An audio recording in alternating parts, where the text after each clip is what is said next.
Welcome back to my daily report market analysis videos with me, Rich Pair Market Analyst at Hantec on Thursday, 29th of August.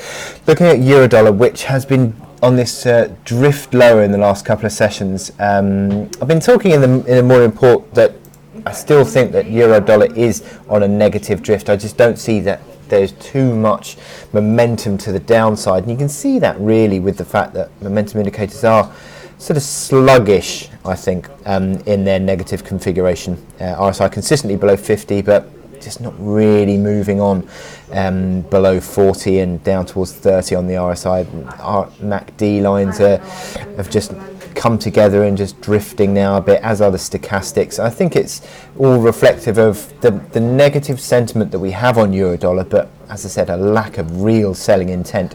And you can see that through today's session, where you're basically seeing euro-dollar flat on the day as we speak.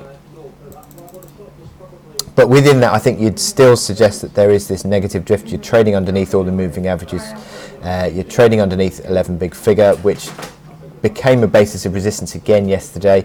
That old floor, which had been a similar sort of situation to what we saw in the middle of last week, where the market consistently hit 11 big figure and fell away, and then obviously had that big run higher that hit then subsequently resistance around 1160 before falling away again. You can see that similar sort of pattern playing out on that. You've got here on the hourly chart, if I zoom in, you can see 1115.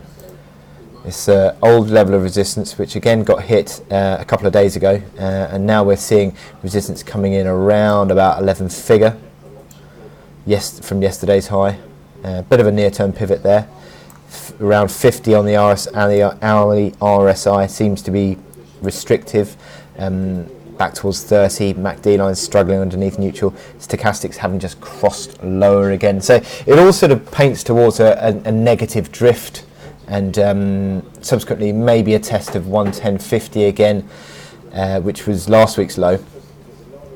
But as I said, the selling momentum is not really in the chart at the moment, and it's a difficult one to play at the moment, euro-dollar, with such little real sort of momentum behind the selling pressure. But if I'd pick any side, you'd be sort of going negative, but selling into strength more, and certainly seems to be resistance coming in around 1160, but to be honest, it's, as I said, the downside momentum isn't there at the moment. It's a really difficult play at the moment. So with that in mind, I wish you good luck in your trading today. Click here to subscribe to our analysis videos on YouTube, and also go to our website where you can sign up for our webinars. Thank you.